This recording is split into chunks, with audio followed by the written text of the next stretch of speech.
Bueno, en 5, 6, 7 minutos vamos a hacer un repaso de cómo arranca esta semana, esta última semana del mes de junio, ya llegando a la mitad del año en la Argentina, y un comentario sobre el tema de los buitres y los defaults y demás.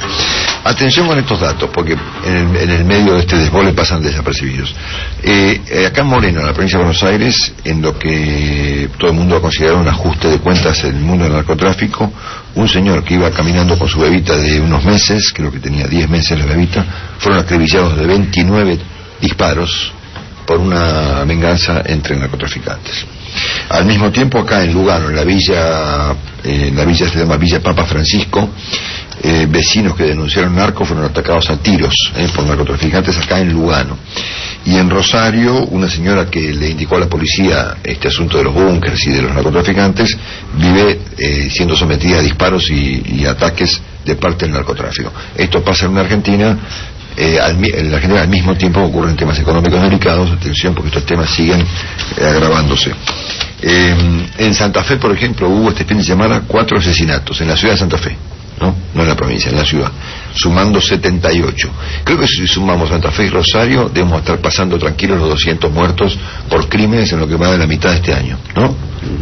Aproximadamente. Bueno, un tema. Segundo tema, volvieron las protestas a Gualeguaychú. Los problemas en Argentina no solamente no se resuelven, sino que vuelven y tienden a agravarse, porque no solamente han vuelto los cortes al puente de Gualeguaychú, sino también el canciller Timerman prepara, según he leído ayer en el diario Perfil, un menú de represalias contra el Uruguay. ¿Ah, sí? Sí, señor. ¿Menú? A través de un memorándum confidencial. Frente a esto, el presidente Mujica ha dicho, bueno, hay que inventar algo para ayudar a la Argentina. Uruguay se ha puesto en un plano, viste, como superior al nuestro, y nos dan consejos y nos dicen lo que tenemos que hacer y se ponen por perdonan la vida. Exactamente. Parece mentira, pero efectivamente eso es lo que está pasando. Bueno, después tenemos un conjunto de temas económicos, arrancando por el paro que nos confirmó hace un ratito Hugo Moyano, que está en vigencia, de los camioneros, que por el momento está afectando el transporte de caudales hoy, lunes, pero que eventualmente se puede ampliar si no se resuelve el problema. Detrás de esto está la inflación, por supuesto, y el tema del aguinaldo y el impuesto a las ganancias. Atención para las personas que pretendan cobrar el aguinaldo a fin de mes, que por ahí se van a encontrar con una sorpresa. Sí, desagradable. Bueno, porque claro, al no actualizarse las escalas ni ajustarse los mínimos no imponibles, el gobierno se queda cada vez más con parte del salario en esto que Willy llamó hace un tiempo el impuesto a la inflación. Exacto. El impuesto a la inflación, porque en realidad la inflación es un impuesto, y además hay el impuesto a la inflación, que es este impuesto a la ganancia. Bueno, después tenemos datos respecto de caída de consumo, básicamente en todos los sectores de la vida económica argentina en el mes de mayo. Pronósticos de economistas y bancos dan cuenta que para este año se espera una caída del PBI de 2% y una inflación del 39%. Claro. O sea, a ver, despejemos rápido el tema de los holdouts, porque después viene este problema, ¿no? Caída en la actividad 2%, inflación casi 40%. Eso es sin default. Sin default, ¿no? Sin default es eso. Con default, olvídate. El doctor Labaña ha ratificado esta línea, ha dicho el fin de semana que la economía cae por un tobogán y no vemos, dijo, el final de la recesión. Por ejemplo, el viernes contamos el caso de la compañía RIM, que hace los termotanques, que tuvo que cerrar por unos días porque no vende un termotanque. Ahora es el caso de las heladeras Filco, que están ahí en Catamarca, que suspendió a la gente por una semana porque no pueden producir ni vender heladeras. Bueno, ante esto siempre está el parche, digamos, y esta mañana Mariano Obarrio cuenta en La Nación que el gobierno está buscando retomar la iniciativa, buscando la manera de vender algún auto, bajando las tasas y volviendo las 60 cuotas. Veremos con qué perspectivas, ¿no es cierto? Bueno, esto en el plano económico. En el plano judicial tenemos dos temas en la semana importantes. Obviamente el miércoles, la definición del juicio del fiscal José María Campagnoli, un escándalo nacional que no tiene nombre. Por el momento, los pronósticos dan cuenta de que Campagnoli va a ser destituido de su cargo como fiscal por haber actuado de oficio en las causas de Lázaro Báez. ¿Hay alguna esperanza de alguna duda respecto a algún voto en el tribunal que lo juzga, en esta especie de inquisición que lo tiene frente a un pelotón de fusilamiento, como dijo la Nata el fin de semana? Pero total que el asunto es un escándalo que no tiene proporciones. Lo propio está ocurriendo con el vicepresidente Boudou. Pues acá ya entramos en un plano, digamos, que tiene que ver con las personas, digamos, con cómo son las personas. Boudou se va de viaje. ¿no? El 1 de julio fue convocado a otra indagatoria, no ya por el tema de vudú, que es, digamos, de Chicone, que es un delito, digamos, complejo, sino por un delito de carácter común, adulterar los papeles de un auto, entiendo que para evitar un problema en un divorcio. El gobierno ha resuelto enviarlo a una gira por Centroamérica, va a estar en La Habana, va a estar en El Salvador, va a estar en Panamá, de visita oficial de la Argentina. Todo el mundo supone que para no ir a presentarse a declarar, ¿no es cierto? Es muy complicado el tema. Estamos hablando de un ejemplo que está dando un vicepresidente de la Nación, que esquiva una declaración de un juez. Bueno, y tenemos para esta semana, por supuesto, 2 declaraciones, la de Forcieri, pero especialmente la de Núñez Carmona, sobre la que hay mucha expectativa para empezar a conversar si es que se presenta. Suponemos que sí, y a partir de ahí nadie sabe qué es lo que puede pasar con el caso Chicone. Dicho esto, llegamos al tema de fondo de la Argentina, que tiene que ver con la cuestión de los holdouts, el default y compañía. Me llamó la atención a mí que el gobierno haya presentado con el mismo entusiasmo una perspectiva y la otra. Recordamos que la semana pasada, entre el día lunes y el día jueves, el gobierno ratificó no una sino 3 veces, cuál era el camino, que era el de desconocer la sentencia del tribunal del juez Griesa, empezando por el presidente, que el lunes por cadena decía lo siguiente. Yo creo que hay que distinguir entre lo que es una negociación de lo que es una extorsión. Me parece que son 2 conceptos absolutamente diferentes. Todo gobernante, todo país, todo dirigente, en el ámbito de la política, de la economía, tiene que estar dispuesto a negociar. Lo que no puede hacer, por lo menos ningún presidente de una nación soberana, es someter a su país y a su pueblo a una extorsión semejante. Bueno, luego de la extorsión denunciada por el presidente, vino el comentario ya más técnico del ministro de Economía, que dijo que el doctor Griesa empujaba a la Argentina a un default aún mayor. Escuchalo, A medida que vayan entrando los otros reclamantes en iguales condiciones, se va a ir sumando un monto mayor. 15.000 millones de dólares es más de la mitad de las reservas que tiene hoy la República Argentina. O sea que si nosotros queremos pagar los 900 que debemos y que vamos a pagar y que tenemos que pagar 15.000 más, lo cual, como decía recién, empuja a Argentina a un default. Y finalmente, el jueves pasado, el jefe de gabinete ratificaba que no había ninguna misión prevista para ir a Nueva York. No hay misión ni comitiva preparada para un eventual viaje a Estados Unidos.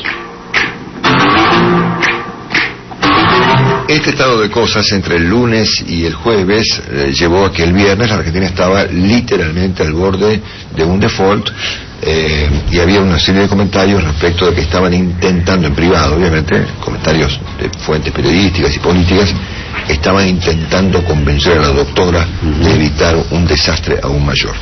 Evidentemente, y por razones que yo voy a intentar enumerar brevemente enseguida, algo pasó para que con el mismo entusiasmo que la Argentina anunciaba el delirio, anunciaba exactamente lo contrario.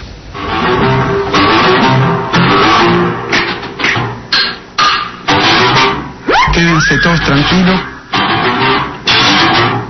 Queremos cumplir con el 100% de los acreedores, queremos cumplir con el 92,4% que accedió a ingresar al canje del 2005 y del 2010, y también queremos cumplir con los que no ingresaron. Solo pedimos que nos generen condiciones de negociación justas y de acuerdo a la Constitución argentina y a las leyes nacionales y a los contratos que también firmamos.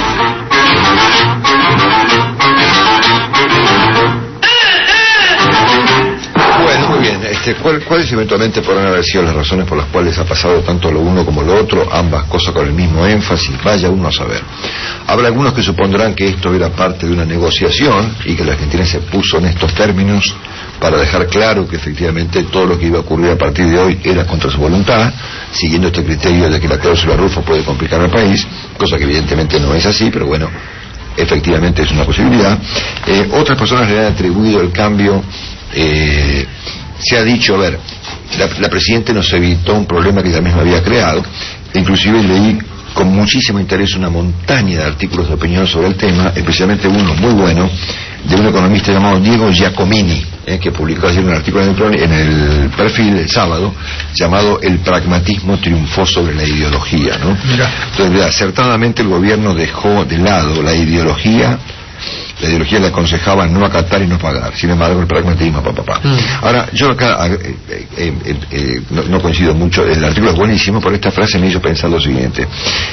Tenemos habitualmente la tentación de atribuirle a la ideología del gobierno cuestiones que son atribuibles a otros factores, porque yo no sé cuál es la ideología de defaultear. ¿Cuál es la ideología de defaultear? ¿Sí? ¿Qué ideología dice que hay que defaultear? ¿La ecuatoriana, la venezolana? ¿Cuál es la ideología que dice que el default es parte de un catálogo ideológico? Esta tentación de atribuirle a la ideología el comportamiento del gobierno, yo se lo atribuyo a otros factores. ¿A cuáles? Mucho más sencillos, porque claro, yo tiendo a no buscarle explicaciones sofisticadas a fenómenos sencillos, ¿no? La ideología suena como la explicación sofisticada, cuando en rigor de verdad estamos frente a un acto de irresponsabilidad como pocas veces se ha visto en la Argentina, que fue lo que pasó entre el lunes y el jueves. Porque si la idea era negociar, bueno, se podría haber planteado de otra manera, un poco menos costosa, porque agrego a este comentario, ¿cuál va a ser el costo de esto? Está bien, ahora listo, el gobierno cambió de punto de vista, con el mismo entusiasmo con el que presentó lo uno, presentó lo otro, pero claro, a ver, si vos mantenés a una persona con la pistola en la cabeza durante una semana y después se la sacás, ¿no?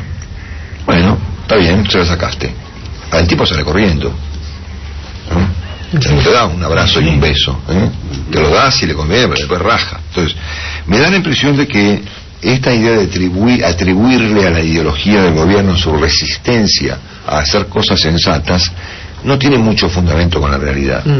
Lo que ha pasado acá es que el gobierno entró en un delirium tremens absoluto, especulando con un divague cuyo costo fue tremendo en términos de pérdidas, de preocupaciones, de vivir a los altos, de jugar al borde del precipicio todo el santo día, para después finalmente nos explican que alguien convenció a la doctora, ¿no es cierto?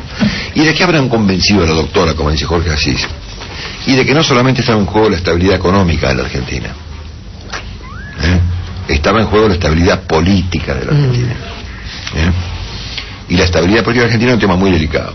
Entonces me parece que acá se ha combinado una cuestión económica muy grave con la que el gobierno flirteó toda la semana. ¿Saben? ¿Se imaginan lo que sería el día de hoy, lunes, en este país, de no haber ocurrido el mensaje del viernes? Una cosa inimaginable, no solamente en el plano económico, repito, sino también en el plano de la política. Me parece que ahí se complicaba mucho la situación.